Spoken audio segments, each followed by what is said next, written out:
السلام عليكم ورحمة الله وبركاته. ازيكم حبايب قلبي؟ عاملين ايه؟ يا رب كده تكونوا بخير. تعالوا النهارده نعمل طريقة فراخ بالبصل البني يا جماعة، تحفة جدا.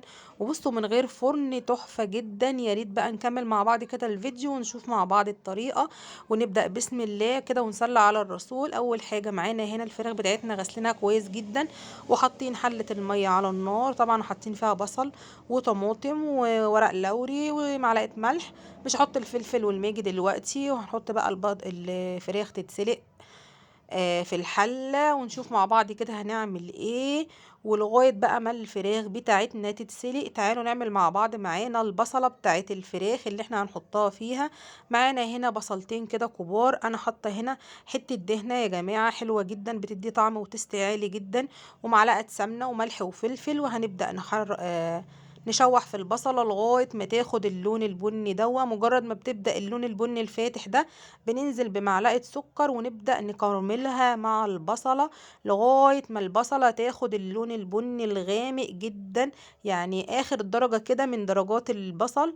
كده خلاص لحد كده تمام، عشان لو سبتها أكتر من كده هتتحرق.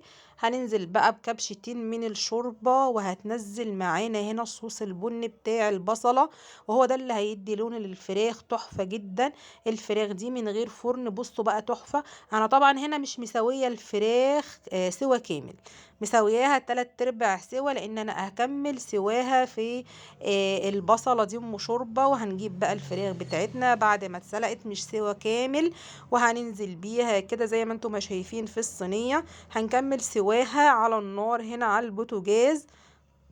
مجرد ما رصينا بقى الفراخ، وطبعا لما تحسي ان الشوربه قلت بتنزلي بكبشه كبشه كده من الشوربه، تسقسقي لها كده حاجات بسيطه لغايه بقى ايه ما تبدا تستوي معاكي وتخشي في السوا. عايزه اقولك بصي لونها تحفه، ولا اجدع شوايه. الشوايه بايظه، الفرن بايظه، بصوا تحفه يعني عايزه اقولك كمان هي مميزه جدا، يعني هي مش هتتعبك خالص في عملها، وكمان مختلفه بتخلي الفراخ كده ناشفه وتحفه جدا. ونكمل مع بعض ونشوف الطريقة. انا طبعا عاملة هنا جنب الفراخ صينية بطاطس، وطبعا رز وسلطة.